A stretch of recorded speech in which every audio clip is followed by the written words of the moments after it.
తులం 90,000 దాటేసింది. చరిత్రలో ఎప్పుడూ లేని విధంగా బంగారం ధరలు ఆకాశాన్ని అంటుతున్నాయి. కొన్ని రోజులుగా చుక్కల్లో విహరిస్తున్న బంగారం ధరలు త్వరలోనే ₹1,00,000 తాకుతుందా అనే డౌట్ వస్తుంది. పెరుగుతున్న బంగారం ధరలతో పసిడి ప్రియులకు ముచ్చెమటలు పడుతున్నాయి. అయితే ప్రస్తుతం 22 క్యారెట్ల తులం బంగారం ₹82,250 ఉండగా 24 క్యారెట్స్ తులం బంగారం 91,000గా ఉంది. గోల్డ్ రేట్స్ కి సంబంధించిన పూర్తి డీటెయిల్స్ ని మా ప్రతినిధి అంజుమా అందిస్తారు. పసిడి ధరలు పైకి పోతున్నాయి. లక్షకు చేరువలో బంగారం ధరలు ఉన్నాయి. వాటితో పాటే వెండి కూడా పరుగులు పెడుతుంది. ప్రస్తుతం 22 క్యారెట్ల బంగారానికి ఎంత ధర ఉంది, 24 క్యారెట్ల బంగారానికి ఎంత ధర ఉంది, బంగారం ధరలు ఇంతలాగా పెరగడానికి గల కారణాలు ఏంటి అనేది తెలుసుకుందాము. ప్రస్తుతం మనం అమీర్పేటలో ఉన్నటువంటి చందన బ్రదర్స్ జ్యువెలర్స్లో ఉన్నాము. మనతో పాటు బ్రాంచ్ మేనేజర్ శ్రీనివాస్ గారు ఉన్నారు. మిగతా విషయాలను ఆయన మాటల్లోనే అడిగి తెలుసుకుందాము. నమస్తే సార్.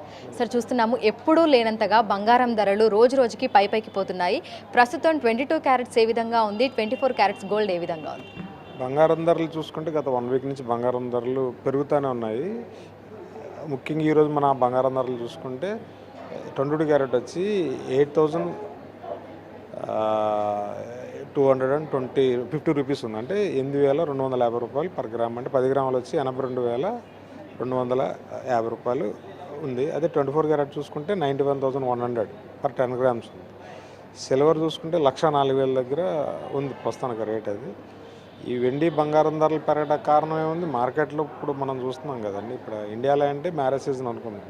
ప్రపంచవ్యాప్తంగా ఇప్పుడు ట్రంప్ గారు సుంకాలని రకరకాల మనకు అర్థం కానీ చాలా జరిగిపోతుంది ఈ ప్రపంచంలో. ఇవన్నీ కూడా ప్రస్తుతానికి ఏంటంటే బంగారం మీద చాలా ఇంపాక్ట్ చూపిస్తున్నాయి. ఇన్వెస్ట్ చేసేటోళ్ళు ఎవరికి ఎక్కడ చేస్తే మనం ఇప్పుడు ప్రస్తుతానికి సేఫ్ అవుతానో డైలమాలో ఉన్నారు. సో ఎందుకు వచ్చిన రిస్క్ అనేది అందరూ కూడా బంగారం అయితే మనకి సేఫ్గా ఉంటుందని ప్రపంచంలో ఉన్న మదుపరులందరూ కూడా బంగారం మీద ఇన్వెస్ట్ చేయడం వల్లే బంగారం ధర పెరగడానికి కారణం. అయితే గత వారం రోజుల క్రితం చూసుకుంటే ధరలు ఏ విధంగా ఉన్నాయి, ప్రస్తుతం ఎంతవరకు పెరిగింది అని చెప్పుకోవచ్చు? గత 1 వీక్లో మనం బంగారం ధరలు చూసుకుంటే దగ్గరగా మనకి 10 గ్రాముల మీద చూసుకుంటే 2,000 వరకు పెరిగింది. మేము కూడా ఆశ్చర్యపోతుంది. ఇది ఏంటంటే ఇంత పెరగకూడదు. అంటే ఏదైనా వస్తువు పెరగాలి, దాని లెక్క ప్రకారం పెరగాలి తప్ప లెక్కకి మించి పెరగకూడదు. అది ఏ వస్తువు అయినా నేల అవ్వచ్చు, మనం అవ్వచ్చు, వస్తువు అవ్వచ్చు. సో అది బంగారం ఈ రకంగా పెరగడం అనేది మంచి పరిణామం కాదు. ఎందుకు అంటే ఇది ఎక్కడికి లాగుతుందో తెలియదు. నాకున్న సమాచారం, మా జ్యువెలరీస్కున్న సమాచారం ప్రకారం బంగారం ధర ఎంత తగ్గినా కూడా ఒక 85,000, 84,000 లోపుకి అయితే ఇంకా రాదు. మర్చిపోవడం అది. చాలామంది ఇంకా 70కి వస్తుంది, 60కి వస్తుంది, మళ్ళీ పాత రోజులు వచ్చేస్తే అనుకుంటే కళ కనొచ్చు, తప్పలేదు. కానీ కళ నిజమే అవకాశం అయితే లేదు. అయితే ప్రస్తుతం మనం చూసుకుంటే చాలామంది కూడా బంగారు ఆర్నమెంట్స్ కొనాలి అని చెప్పేసి అని అనుకుంటూ ఉంటారు. పెళ్ళిళ్ళకైనా శుభకార్యాలకైనా సరే ఈ పెరుగుతున్నటువంటి ధరలు కస్టమర్ల మీద ఏ విధంగా ప్రభావితం చూపిస్తున్నాయి? ప్రస్తుతం ఎట్లా ఉంది సార్? అంటే వ్యాపారం ఎలా ఉంది? ఒకటి చెప్తానండి, పెరిగినప్పుడు ఇంపాక్ట్ అనేది ఉంటుంది. అంటే దాన్ని డైజెస్ట్ చేసుకోవాలి. ఎందుకు అంటే నెక్స్ట్ పెరిగే ఎంతకు మించి ఇప్పుడు పెరిగింది, నిన్నటికన్నా ఎక్కువ పెరిగింది, ఇది నిజం. రేపు భవిష్యత్తు కూడా ఇది ఇవాళకి మించి పెరుగుతుంది. సో కొనేటోడికి కొంచెం బాధగానే అనిపిస్తుంది, ఇలా పెరుగుకుండా పోతే మన కళలు ఏమైపోతాయి అని. దాన్ని డైజెస్ట్ చేసుకుని పెద్ద కళ అనుకుంటుందని కొంచెం తగ్గించుకొని కొనుక్కోవాలి, తప్పదు. ఎందుకంటే బంగారం లేకుండా మన భారతీయత ముందుకెళ్ళదు. ఎందుకంటే భారతీయతలో బంగారానికి ఒక స్థానం ఉంది. అది ఎలాంటి స్థానం అంటే దాన్ని చాలామంది మెటల్ అంటారు. కాదు, దాన్ని అదొక ఫ్యామిలీ కింద చూసే ఫ్యామిలీలు కొన్ని కోట్ల మంది ఉన్నారు. బంగారాన్ని వెండిని మనుషుల నుంచి వేరు చేసి ఎప్పటికీ మనం చూడలేము. ఎందుకంటే అది లేనోడి లేవచ్చు, ఉన్నోడి లేవచ్చు.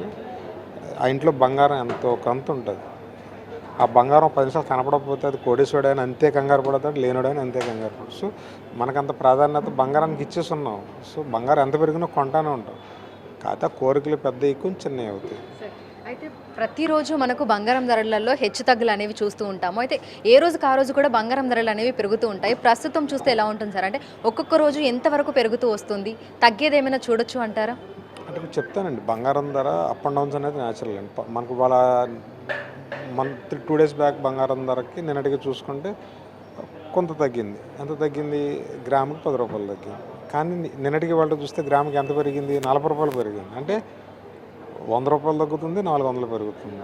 సో ఈ ఫ్లక్చుయేషన్ ఇలాగ తగ్గుదల అనేది నామినల్గా ఉంటుంది. పెరుగుదల అనేది అబ్నార్మల్గా ఉంటుంది. ఇప్పుడు సినారీ మార్కెట్ సినారీ ఉంది. ఎందుకంటే అమెరికా లాంటి దేశం ప్రపంచ దేశాలకు నేను సుంకాలు విధిస్తాను, నా దేశం గొప్పదని వాళ్ళు ఫీల్ అవుతున్నారు. అలాగే ఏ దేశంగా ఆ దేశం గొప్పదే. సో ఏ దేశం ఆ దేశం ఒక దేశానికి డబ్బులు ఇవ్వడానికి ఇష్టపడదు కదా. ఇవన్నీ సెటరేట్ అవడానికి కనీసం 2-3 months 4 months పడుతుంది అసలు సినారీ ఏంటో చూడడానికి. ఇప్పుడే కదా స్టార్ట్ అయింది ఈ వార్ అంతా కూడా. ఇదంతా సెటిల్ అవ్వడానికి 3-4 months పడుతుంది. 3-4 monthsలో ఈ బంగారం అందరూ ఎక్కడికి పోతుంది. అసలు ఊహించలేదు సార్. అంటే ప్రస్తుతం 90,000కు ఉంది, ఇది 1,00,000కు చేరువలోకి, ఆల్మోస్ట్ 1,00,000కు చేరువలోకి వచ్చింది. 1,00,000 వరకు వస్తుంది అంటారా? 1,00,000ని టచ్ చేస్తుందా? నేను మేడం బంగారం ధర 1,00,000కు చేరువద్దని 1 year బ్యాకే చెప్పినాను నేను. అంటే ఎందుకు అలా చెప్పినప్పుడు చాలామంది ఏమంటారంటే బంగారం కొట్లో ఇలాగే మాట్లాడతారంటే, మనం మాట్లాడడం కాదండి, ప్రపంచం అంతా మాట్లాడుతుంది అది పెరుగుతుందని. అది మనం వింటలేదు. సో బంగారం ధర 1,00,000 అవడం అనేది ఆశ్చర్యపోవాల్సిన విషయం ఏం కాదండి.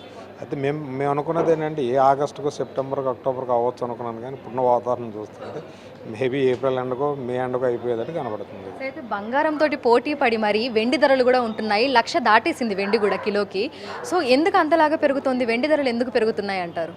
వెండికి ఇండస్ట్రియల్ డిమాండ్ కూడా ఉంటుందండి. వెండికి ఏంటంటే ట్రాన్సిస్టర్లోను ఐసీలోను వాడతారు. సో ఇండస్ట్రియల్ డిమాండ్ కూడా ఉంటుంది. సో దాని వెండి పెరగడం పెద్ద మ్యాటర్ కాదండి. ఎందుకంటే వెండి అనేది ఎంత పెరిగినా మనం అంత ఇంపాక్ట్ చూపించే విషయం కాదు. బంగారం అనేది చాలా ఎక్కువ ఇంపాక్ట్ చూపిస్తుంది. ఎందుకంటే మనం బంగారం కొనేటోళ్ళు 90% ఉంటారు, వెండి కొనేవాళ్ళు 10% ఉంటారు. ఈ వెండి ధరలు కూడా మేబీ 1,10,000 నుంచి 1,20,000 వరకు వెళ్ళే అవకాశం వెండికి కూడా ఉంది ఛాన్స్. సో ప్రస్తుతం మనం చూస్తే పసిడి ధరలు పైకి పోతున్నాయి. ప్రస్తుతం 24 క్యారెట్ల బంగారానికి 91,000కు పైగా ధర ఉంది. అదేవిధంగా 22 క్యారెట్ల బంగారానికి 82,250 రూపాయలుగా ఉంది. రానున్న రోజుల్లో పెరిగే అవకాశాలే కానీ తగ్గే అవకాశాలు మాత్రం కనిపించడం లేదని బంగారు దుకాణాల వ్యాపారులు అయితే తెలుపుతున్నారు. విడుదల లక్ష్మీకాంత్తో అంజుమ బిక్తి.